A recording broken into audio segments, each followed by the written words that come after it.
It's new. It's amazing. It's Prell, P-R-E-L-L, Procter & Gamble's new Radiant Cream Shampoo in the handy tube.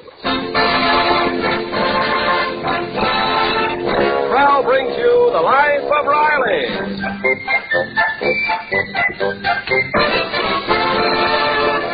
Prell, the shampoo that removes unsightly dandruff in as little as 3 minutes and leaves hair radiantly clean, radiantly lovely, presents The Life of Riley with William Bendix as Riley.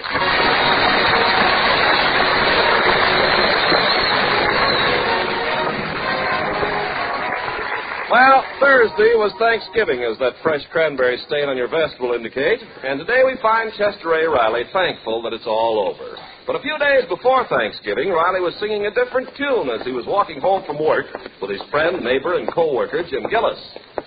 Hey, wait, Gillis. Let's go down this street here. I got to pick up our Thanksgiving turkey at Al's Meat Market. Oh, I'm glad you reminded me. My honeybee told me to pick ours up. Great guy, Al.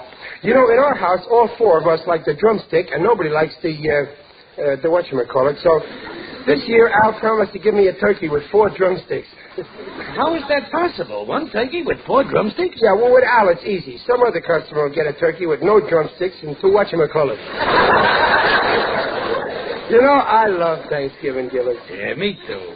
It's nice to stay home and bask on the bosom of the family. Yeah, we're pretty lucky compared to other guys. We got something to be thankful for. After all, we've got our health. Yeah, that's something to be thankful for. We each got fine kids who are married to 2 fine, plain, home-loving girls. Yeah, that's something to be thankful for. You know, Gillis, we might have married a couple of flashy dames just for their looks. You know the type, those luscious blondes with those gorgeous figures, but we didn't. That's something to be thankful for. And that ain't all. I'm thankful for the good friends I got. Like you, Gillis. A guy couldn't ask for no better friend than you. You're wonderful. I love you too, Riley. I feel like we're more than just friends. We're brothers. Oh, we're more than brothers. We're sisters. Under the skin. I'll never forget what you did that time our house burned down and we had no place to live. What did I do? So I let your family live in my house for a couple of weeks. Any noble-type person would have did the same. Yeah, but you only charged us $4 a day, the ceiling price. Well, one good thing deserves another. I was just paying you back for that time 5 years ago when I needed that blood transfusion to save my life. I'll never forget how you offered your blood. Oh, it was nothing. I just called up the blood bank and told them to give you a pint out of the quart I gave them. I know, Riley, but it ain't your blood. It's the thought behind it. Gillis, I got a great idea. Why don't you and the family have Thanksgiving dinner at our house? We'll all give thanks together. Hey, that's a super pipe idea. I'll bring over our turkey and all the trimmings. Great. Oh, boy, what a Thanksgiving we'll have. 2 turkeys, 2 dishes of cranberry sauce, 2 boats of gravy, 2 pumpkin pies, 2 big cigars to smoke after dinner. And 2 wives to do the dirty dishes.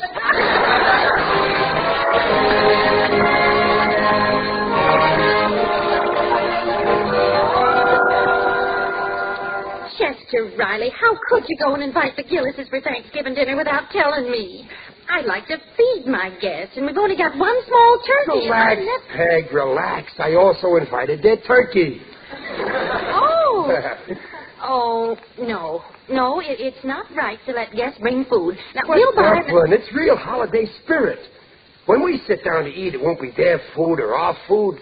It'll be all for one and everybody for himself. We'll have fun. Oh, I don't mind Mr. Gillis, but Mrs. Gillis is an awful pill. Now, see here, Beds. You're talking about my best friend's wife. Honeybee Gillis is not a pill. Bob's right. She's long and skinny. She's more like a capsule. Junior. You watch that fresh talk, Junior. You ain't getting so big that I can't get your mother to spank you. I'm sorry, Pop, but that Egbert Gillis is murder. And when he sits down at the table, he eats like a wolf. I said stop it. Just remember, that wolf happens to be the cub of my best friend. Now, it's all settled. The Gillises are coming to dinner. My head's made up.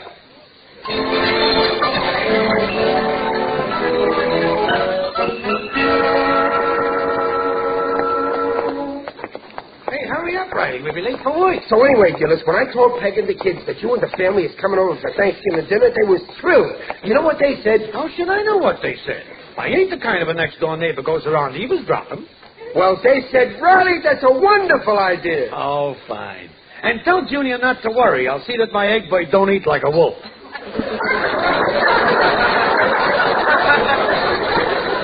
Gillis, you heard.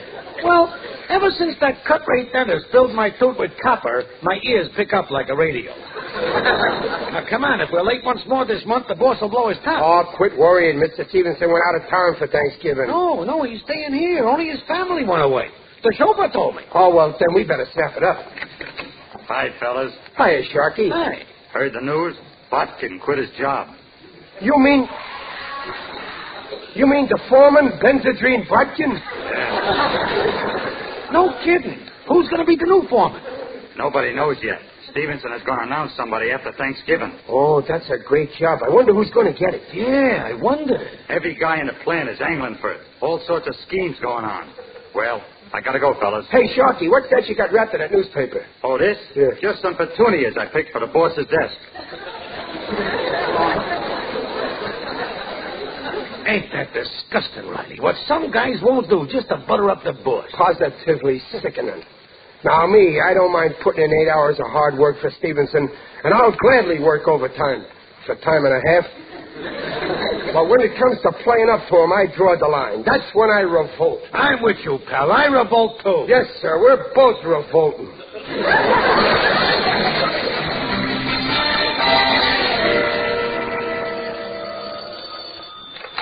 Hello, Stevenson speaking. Hello, boss. This is Gillis. I just heard you're going to be a bachelor on Thanksgiving. Me and the family would love to have you break bread on us. Well, say, that's awfully nice of you, Gillis. I think I can... hold on a minute, will you? My other phone's ringing. Hello? Hello, boss. This is Ratty. What are you doing for dinner on Thanksgiving?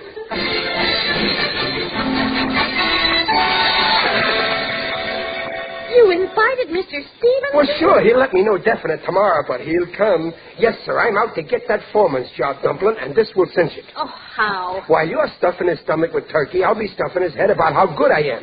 Oh, but you can't do that, especially with the Gillises here. Oh, the Gillises won't be here. I'll uninvite them.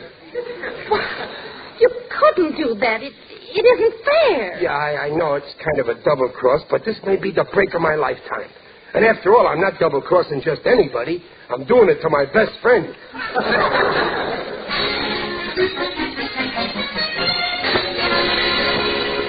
But, honeybee, don't you get it? I invite the big boss here to dinner, I get in good with him, and the next day I'm foreman. But you promised to go to the Riley. Oh, I'll get out of that pooch face. This is a crucial thing. Now leave everything to me, vision of loveliness.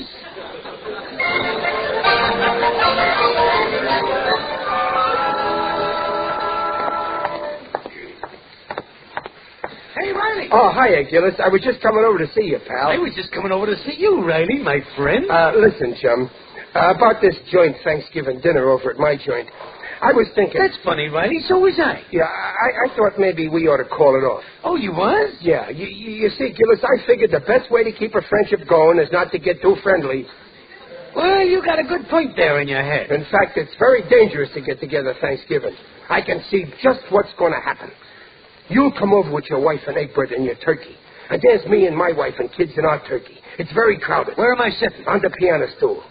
Very uncomfortable. And everybody's nerves is on edge. First thing you know, my junior says to your Egbert, "Hey, Egghead, don't eat like a wolf." Yeah, and then my Egbert takes a poke at your junior and gives him a bloody nose. Right. And then my wife comes in, takes one look at Junior and yells, "Junior, wipe that cranberry sauce off your face." But then she finds out what happened, so she turns on my honeybee. That's right. And Peg says, "Really, honeybee, you might teach that brat of yours some manners." And then, naturally, your honeybee turns on my Peg. Well, naturally. And she tells your wife off, but good. And then I got to stick out for Peg, so I say, "Pipe down, honeybee, you're nothing but a pill." And that gets you sore, Gillis.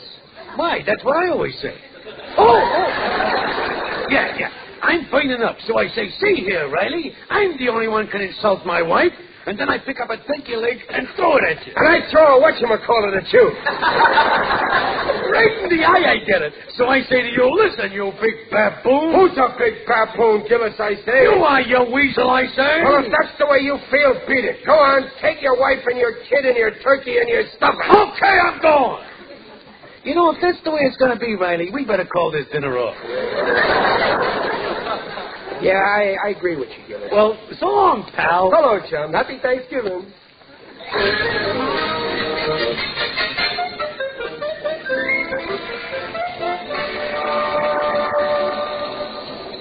We need some more rivets, Gillis. Oh, yeah. Oh, quitting time, Riley. Yeah, okay.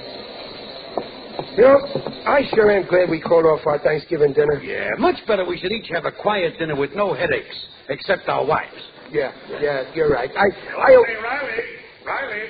Mr. Stevens, what's he doing in the shop? Riley, I want to thank you again for your invitation for Thanksgiving dinner. Why, you double-crossing snake. And Gillis, I want to thank you for your invitation. Gillis, why, you're a bigger snake than I am. Well, what's the trouble, boys? So that's why you wanted to get out of our joint dinner. Well, what about you? Now, wait a minute, boys. Were you planning to have Thanksgiving dinner together? Well, yes, only we... Well, fine. That solves everything. I can accept both of your invitations at the same time. So go right ahead with your original plans and count me in. See you tomorrow at 3. What a revolting development this is.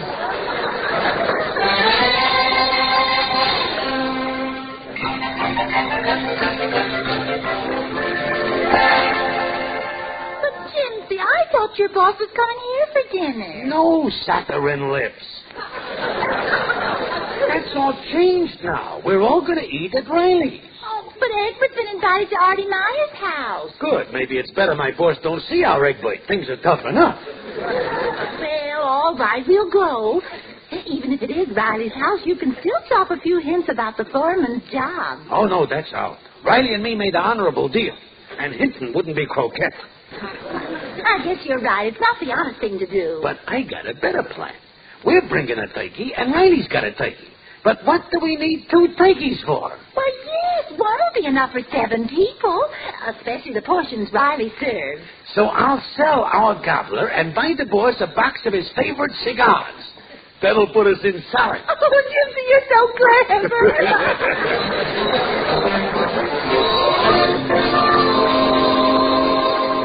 But, Dumplin', it's so simple. Gillis is bringing a turkey, and we got a turkey. What do we need 2 turkeys for? Well, yes, it is a lot, and today with the food shortage. Sure, so I'll sell our turkey and buy the boss a cigar lighter.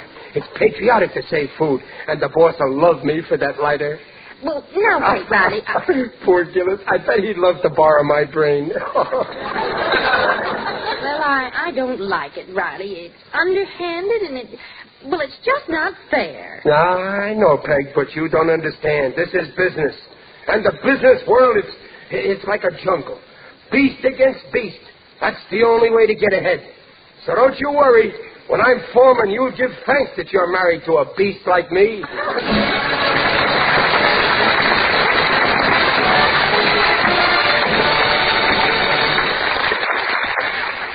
We'll hear the second act of The Life of Riley in a moment. Say, Ken, millions are asking for Prell, Procter & Gamble's Radiant Cream Shampoo in a handy tube. Of course, Prell's popular for 2 reasons. First, Prell leaves hair more radiant than any soap or soap shampoo because Prell can't leave a dulling soap film. Second, Prell's a wonder for unsightly dandruff. Yes, Prell removes such dandruff in as little as 3 minutes. Examinations by a group of doctors proved it. In case after case, even stubborn dandruff was controlled by only 2 Prell shampoos a week. And that handy Prell tube's popular, too. No messy jars, no waste or spill. A little makes mountains of lather. So for hair radiantly clean, hair free of unsightly dandruff, ask for... P-R-E-L-L Prell Shampoo. Leaves hair radiant, gleaming bright. Not a bit of dandruff is in sight. Comes in a tube, handy too. P-R-E-L-L Prell Shampoo. By Prell.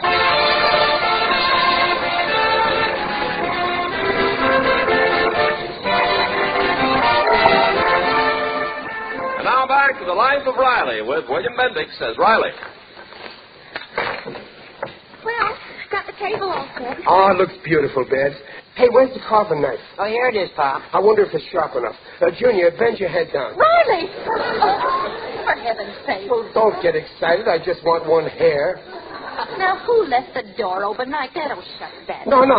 Leave it open. Well, why, Daddy?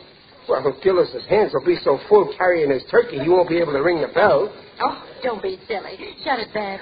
Say, I almost forgot the champagne. Where's the champagne? Oh, here, Daddy. Junior, empty the ashes out of the bucket and fill it with ice.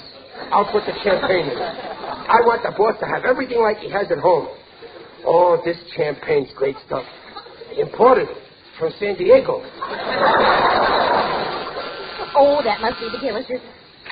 Happy Thanksgiving, folks. Oh, Mr. Gillis. Come in, Gillis, old pal. I hope you've run your appetite. Don't worry, Riley. I'll gorge up my quota of victuals. Hello, Mr. Gillis. Hi. Gillis, you're alone? Oh, no. Honeybee went into your kitchen. Oh, naturally. Boy, that turkey smells delicious. Oh, yeah, I smell it, too. That aroma sure has a wonderful odor. Well, I don't smell any turkey. So, Ted, where's your nose? Why, the air is reeking with it. It certainly is. Pardon me while I drool. Well, I better give Honeybee a hand in the kitchen. Oh, there's Mr. Stevenson. Now, remember, Gillis, no hinting about the job. Not a word. Happy Thanksgiving, everybody. Oh, hello, Mr. Stevenson. Come Hi, on. boys. Hi there, Chief. Well, Junior, Barbara. Hello, let me take your coat. Thank you, Barbara. Here, sit down, boss. Make yourself at home in my chair. What Gillis means is make yourself at home in my chair. In my home. I hope I'm not too early, Riley. Oh, no, you're just in time. We were all waiting for you, including the turkey.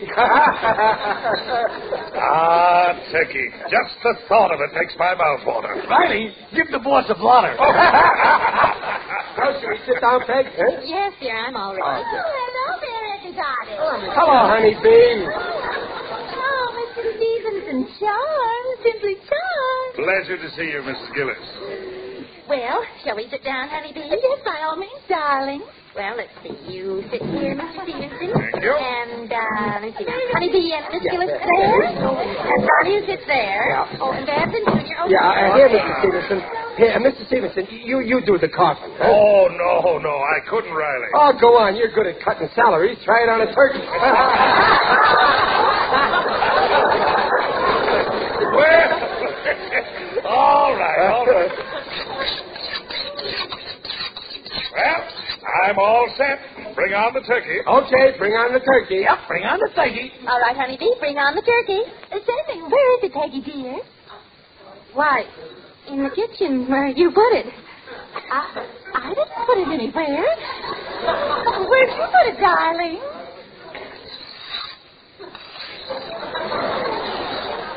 Something wrong, folks?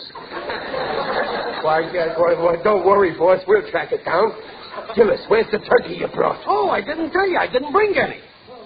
You didn't? Well, where's the turkey you had? Oh, well, that's right. I didn't tell you. We ain't got it. Oh. You see, we thought you were... Oh, dear. Oh, my.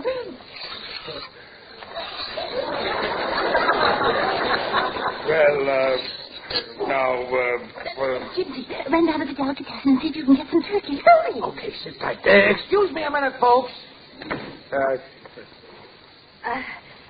Riley, say something. I read in a magazine once that sardines have got more vitamins than all...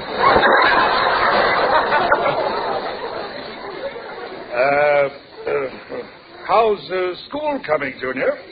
Oh, it's fine, Mr. Stevenson. Nice weather for Thanksgiving, isn't it? Wonder how Cornell make out against Penn. I was thinking of going to see the new play at the Madison tonight, but I hear it's in Turkey. Oh, come now, folks. Just because there's been a little mishap with the turkey doesn't mean we all have to be so glum. Who wants this carving knife?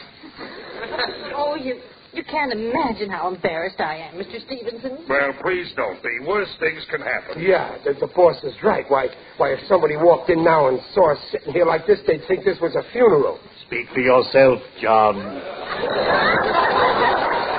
Digger, it's you. Yes, it is I. Digby Odell, the friendly undertaker.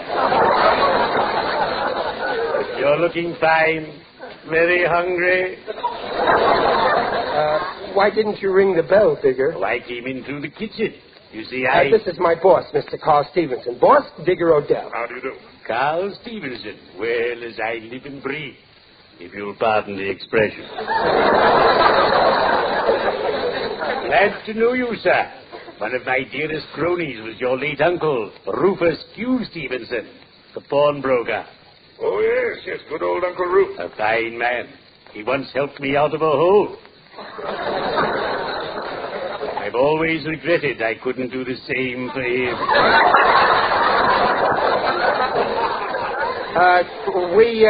We were almost going to have a little Thanksgiving dinner, Digger. Ah, Thanksgiving. My favorite holiday. Started by the Pilgrims, one of whom was my ancestor, Roger Odell. Really? Ah, yes. He started the family profession, a stone's throw from Plymouth Rock. Gee, a pilgrim. The very day they landed, they were attacked by a ferocious band of Iroquois. And Roger Odell personally made 50 Indians bite the dust. Wait a minute, Digger. He killed 50 Indians? No, the others killed them, but Odell made them bite the dust. Well, toodaloo. Oh, we'd ask you to stay for dinner, Mr. Odell. Oh, no, thank you. My family and I were invited at the last minute to be the guests of J.J. Gabriel. Oh, yeah. He's the town's biggest undertaker. Oh, yes. He does a land office business. You're eating dinner at his place? I have to for business reasons. So I brought you over our turkey, all cooked and ready to serve. Digger, you brought us a turkey? Yes, I laid it out in the kitchen. Oh, Digger, you saved my life. I did? Well, after all, it's a holiday. Oh, thank you very much, Mr. Odell. I really must go. Gabriel is waiting for me outside. That's Gabriel now. And you know me. When Gabriel blows his horn, I come a-running. Cheerio. I'd better be shoveling off.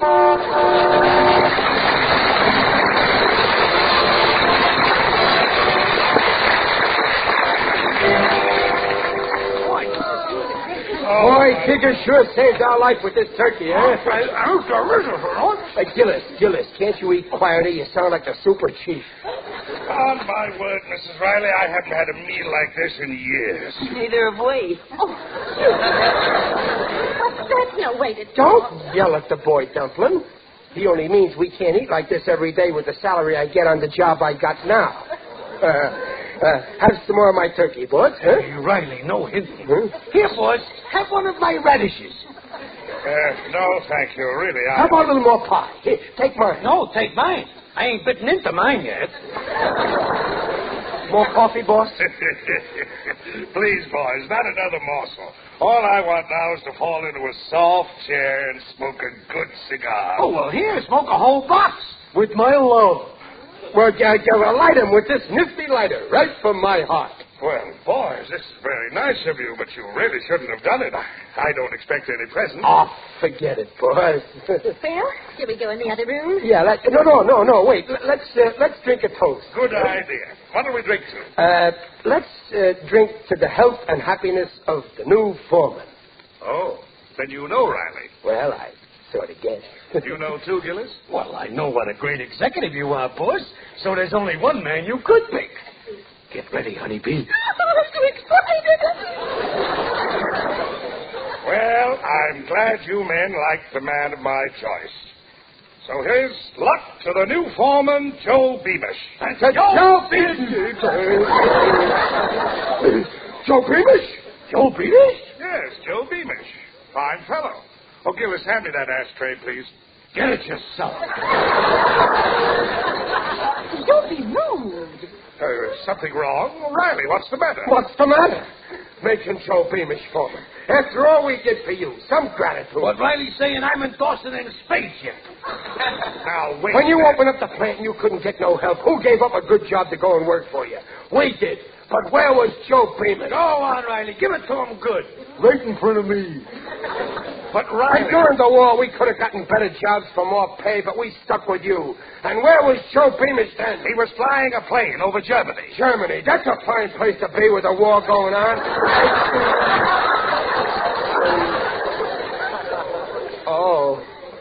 Oh, that Joe Beamish. The one who was wounded? Yes. He's out of the hospital now. And he uses that artificial leg just fine. Besides that, he has seniority, and he's a fine worker. You couldn't have picked a better man, boss. I'm sorry if I've disappointed you fellas. Oh, you didn't, Mr. Stevenson. What Riley says, I agree with him. Honest, I ain't disappointed either. Joe Beamish deserves the job. That's the way to talk, dear. I don't mind if you're not foreman. Oh, sure. Why should you mind, Dumplin'? After all, you got plenty to be thankful for as it is. You're still young and good-looking. You got a son who's handsome. You got a daughter who's gorgeous. And you got a husband who... Hey, if there's any more turkey left, I'll have to whatchamacallit.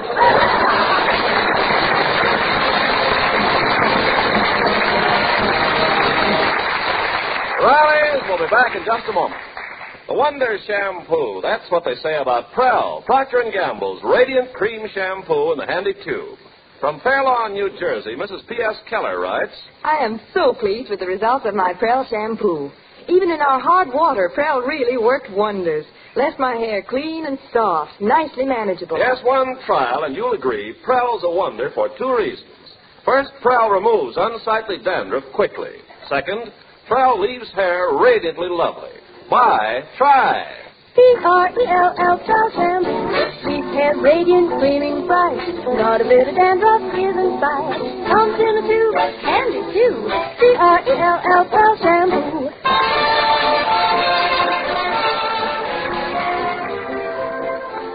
Well, it ended up a nice dinner after all, didn't it, honeybee? Oh, simply scrumptious. And even if we ain't foreman, we're still friends. Hey, Riley? Through thick and thin. Yes, Sir Gillis, and believe me, they don't come any thicker than us.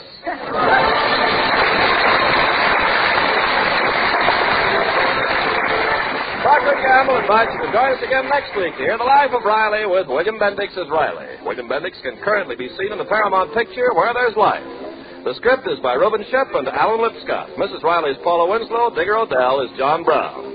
The Life of Riley is produced and directed by Irving Brecker.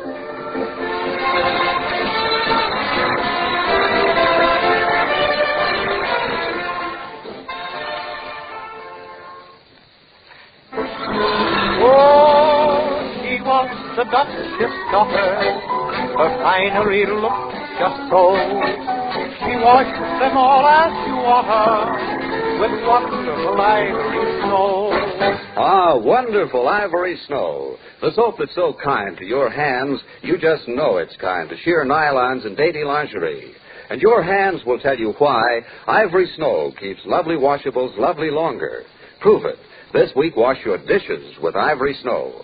When you see how it pampers your hands, you'll really know it's extra kind of fine fabrics. There's no other soap like it. Ivory Snow is the only soap, both ivory mild and in granulated form. Make suds instantly in lukewarm, even in cool water. Your hands will tell you why Ivory Snow keeps pretty lingerie and other nice things lovely longer. Oh, wonderful ivory snow. S-N-O-W.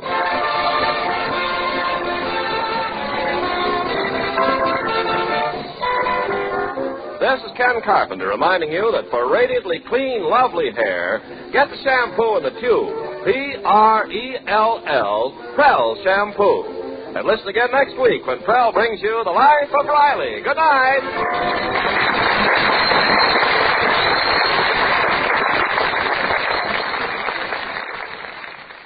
This is NBC, the national broadcasting company.